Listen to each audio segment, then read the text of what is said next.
उमेदवारी अर्ज दाखल करण्यासाठी अवघे 2 दिवस शिल्लक आहेत, तरी सुद्धा पुण्यातील महायुतीचा तिढा सुटताना दिसत नाहीये. आता रवींद्र धंगेकर यांचे पुत्र प्रणव रवींद्र धंगेकर हे अपक्ष निवडणूक लढवण्याची तयारी करताना पाहायला मिळतात आणि याच विषयी बोलण्यासाठी आपल्यासोबत शिवसेनेचे महानगर अध्यक्ष पुण्याचे रवी भाऊ धंगेकर आहेत. भाऊ, काय म्हणायचं, 2 दिवस शिल्लक आहेत, अजूनही जागा वाटपाचा तिढा सुटत नाहीये. नाही, याच्यामध्ये आम्ही तर स्पष्ट तुमच्याशी बोलतो की लाचार होऊन युती करणार नाही. तसे शिंदे साहेबांना आम्ही विनंती करणार आहे. आजच्या परिस्थितीमध्ये शिवसैनिकांच्या भावना आपण बघितल्या तर प्रचंड तीव्र आहेत आणि या सगळ्या गोष्टीचा बघितलं तर आमच्यात आता वाद व्हायला लागलेले आहेत आणि त्याचं सगळं अजून युती गुलदस्त्यात आहे. कधीतरी आता संपले पाहिजे, उद्याचा 1 दिवस मध्ये राहिलेला आहे आणि मग कार्यकर्त्यांना सगळ्या तयारी करायच्यात. बाकीच्या गोष्टीत प्रचार बाकीचे लोक करतात आणि नेमकं धनुष्यबाण शिवसेनेचा प्रचार नाही, सगळ्यांचे प्रचार चालू झाले. आमचा कार्यकर्ता वाट बघतोय आदेशाची, पण तो काय आदेश यायला तयार नाही. आता आम्ही साहेबांना आज सांगितलं की तुम्ही एकदा निर्णय घ्या, जो काय घ्यायचा तो की आम्ही लढायला सज्ज तयार आहे आणि आम्ही लढणार आहे. हो, प्रभाग क्रमांक 24 मधून तुमचे पुत्र प्रणव धंगेकर हे निवडणूक अपक्ष लढवण्याच्या तयारीत आहेत. काय सगळे नाही, कालपर्यंत मी तो माझ्याबरोबर होता. रात्री तो मला म्हणला निवडणूक मला लढवायची जे कुठल्या परिस्थितीत. म्हणलं थांब जरा, तशी काय तू तयारी करू नको, आपल्यावर शिंदे साहेब आहे, धनुष्यबाण आहे, तू काळजी नको करू. पण तो म्हणला मला निवडणूक लढवायची. आता माझे नातेवाईक सगळे आले त्याला समजायला की असं काय तू निर्णय घेऊ नको, तुझ्या पप्पांबरोबर राहा. पण तो काय आता ऐकण्याच्या मनस्थितीत नाही आहे. तो म्हणला मला निवडणूक ही लढवलीच पाहिजे आणि मग ते शेवटी धंगेकरांचं रक्त थांबण कुठनं, ते लढणार आहे. मग तो लढायचा त्याचा निश्चित झाला. पण आता तरी आम्ही सगळे नातेवाईक त्याला सांगणार आहे आज समजून. मग भाऊ, तुम्ही त्याचा प्रचार करणार आहात का? मग तुम्ही तर शिवसेनेमध्ये. शेवटी पुत्रप्रेम असत ना, किती काय करत मी प्रचार धनुष्यबाणाचा करणार, पण पुत्रप्रेम असत ना. तुमचा त्याला सपोर्ट असणारच आहे. पुत्रप्रेम शेवटी मुलगा नाही, पाणी तो पाजणार आहे मला, बरोबर ना. भाऊ, तुमचा मुलगाच तुमचं ऐकत नाहीये. अनेक कार्यकर्ते नीलम गोरे यांच्या कार्यालयाच्या बाहेर जे नाराज कार्यकर्ते होते त्यांनी आंदोलन सुद्धा केलेलं होतं. आमचे महानगर अध्यक्ष रवींद्र धंगेकर यांना बैठकीला बोलवलं जात नाहीये. आम्ही एवढा आम्हाला फक्त 15 जागा मिळत आहेत आणि या 15 जागांमध्ये कार्यकर्त्यांना कसा न्याय मिळेल असा सवाल ते विचारत होते. अहो, ज्या 15 जागा त्यातल्या 8 जागेत कधी भाजप निवडून नाही आलं, शिवसेना निवडून आले, त्या देतात. ते घेऊन करणार काय? निवडून येणार 4-5 जागा निवडून येऊ शकतात, मग बाकीच्या जागा घेऊन करणार काय? मग तशी सिंगल लढलो तरी आम्हाला जास्ती जागा मिळतील.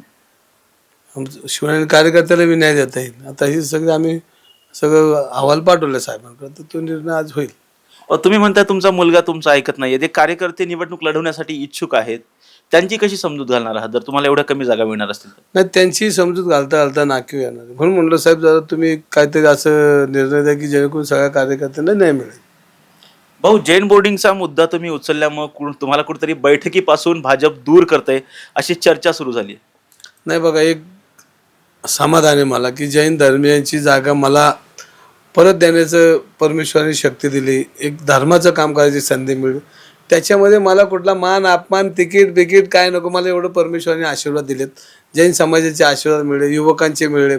ती जागा ज्या मुलं शिकून मोठी झाली त्यांची आत्मस्थान आहे त्यांचं तिथं, आणि ते आत्मस्थान त्यांना परत मिळून दिलं. हे कोणाची माझी वैयक्तिक पक्षाच्या विरोधात माझी लढाई नव्हती किंवा कोणी विकृतीच्या विरोधात मी लढलो आणि मला समाधान आहे.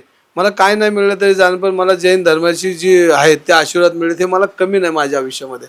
त्याच्यामध्ये मला त्यांनी मत द्यावं नाही द्यावं हा त्यांचा लोकशाहीचा प्रश्न आहे, पण मला ती जागा मिळते त्याचं समाधान मला मरेपर्यंत नाही, कारण आपण एक धर्माचं काम केलं आहे. भाऊ, तुम्हाला बैठकीसाठी भाजपनं बोलवलेलं नव्हतं. या बाबतीमध्ये काल माध्यमांनी नीलम गोरे यांना प्रश्न विचारला, त्यावेळेस त्यांनी असं सांगितलं की जैन बोर्डिंगचा विषय हा न्यायालयाने निकाली काढलेला आहे आणि त्याचबरोबर भाजपाने बैठकीला, जसं भाजपाच्या बैठकीमध्ये कोण यायचं हे आम्ही शिवसैनिक ठरवत नाही, तसं आमच्यासोबत कोण असावं हे आमचे वरिष्ठ नेते एकनाथ शिंदे ठरवतील. कुठेतरी त्यांनी तुम्हाला समर्थन? नाही, समर्थन नाही. शेवटी मी मला वाटाघाटीत मी जरी इंटरेस्ट नाही, शेवटी पक्ष नेते निर्णय घेणार आहेत. एक फार औपचारिक ती एक बैठक अशी, इकडचे पेपर तिकडं न्यायचे आणि तिकडचे पेपर इकडं आणायचे. निर्णय तर शिंदे साहेबच घेणार, त्यामुळं तो काही लय मोठा माझ्या दृष्टीने भागणार. पण मला जर तुम्ही म्हणत असाल तू जैन बोर्डिंगच्या ह्याच्यामुळे मला हा त्रास होतो, तर मी हा त्रास मरेपर्यंत भोगणार आहे. कारण शेवटी धर्माची लढाई लढलो मी, एका विद्यार्थ्यांची आत्मसन्मानाची लढाई लढलो, तर मला आनंद आहे. मला जगात कोणी नाही बोलवलं तरी चालेल, पण माझं मन मला समाधान देतं की तुम्ही चांगलं काम केलं. माझ्या मनाला विचारतो कधी, मन म्हणतं ओके. भाऊ, एका बाजूला कार्यकर्ते नाराज आहेत, आम्हाला खूप कमी जागा मिळत आहेत, आमच्यावरती अन्याय होते भाजपाकडून, तर दुसऱ्या बाजूला तुमचे जे शहर प्रमुख आहेत नाना भानगिरे, काल ते तडकाफडकी बैठकीमध्ये निघून गेले, बाहेर त्यांच्या डोळ्यात अश्रू सुद्धा पाहायला मिळालं. काय घडलं होतं? नाही, काय होतं, कार्यकर्त्यांचं जेवढं प्रेशर असतं की आम्हाला सगळ्यांना त्याचा त्रास होतो. नानांना बी बोलणारे कार्यकर्ते आहेत, कारण त्यांना सगळ्यांना न्याय मिळाला पाहिजे. आणि त्यांना त्रास, आम्हाला त्रास, निलमताईंना त्रास, सगळ्यांनाच, की कार्यकर्त्यांना उत्तर काय देणार, उत्तर तर देऊ शकत नाही. मग त्याच्यामुळे तो वादाचं काम चालू होतं. आणि त्यात कार्यकर्त्यांमध्ये गैर नाही, कार्यकर्ते त्यांच्या भावना व्यक्त करतात तर त्याला समर्थन केलं पाहिजे. शेवटी आम्ही पदाधिकारी म्हणलं ते जर आम्हाला ते ऐकून घ्यावं लागेल. भाऊ, किती जागा मिळाल्या पाहिजेत आणि हा तोडगा कधीपर्यंत निघाला पाहिजे? केवळ 2 दिवस शिल्लक आहेत. 165 जागांवर ही चर्चा आम्ही करून साहेबांकडे पाठवली. जास्तीत जास्त आम्हाला उमेदवारी आमच्या कार्यकर्त्यांना मिळावी अशी आम्ही विनंती केलेली आहे. आता पक्षाचा जो निर्णय होईल तो अंतिम होईल आणि तो आम्हाला पुढं कार्यकर्त्यांमध्ये न्यावं लागेल. पण तो त्रास होणारच आहे.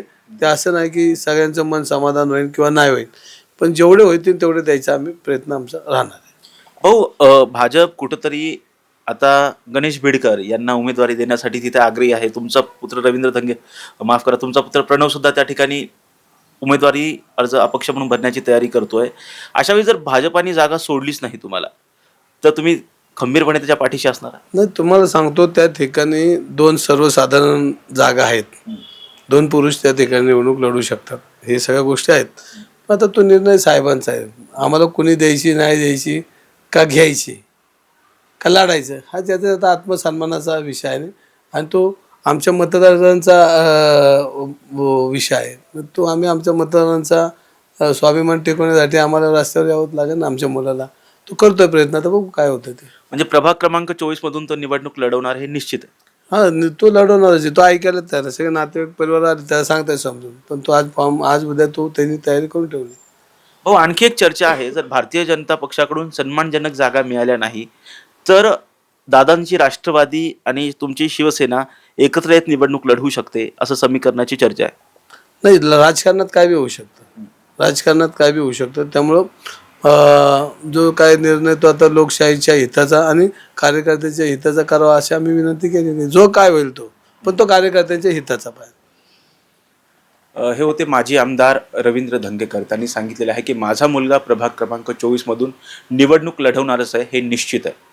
व्हिडिओ जर्नलिस्ट निलेश लोहारसह राजरत्न जोंधळे, टॉप न्यूज मराठी, पुणे. आता जोकासू STP या अत्याधुनिक जॅपनीज तंत्रज्ञानाने सुसज्ज, quick installation, energy efficient, noiseless blowers, low maintenance या आणि अशा वैशिष्ट्यांनी परिपूर्ण जोकासू STP तंत्रज्ञान प्रकल्प उभारणीपासून ते विक्री पश्चात समाधानकारक सेवा देणारी, भारताबरोबरच परदेशात देखील प्रकल्पांची यशस्वी उभारणी करणारी company Deccan water treatment private limited.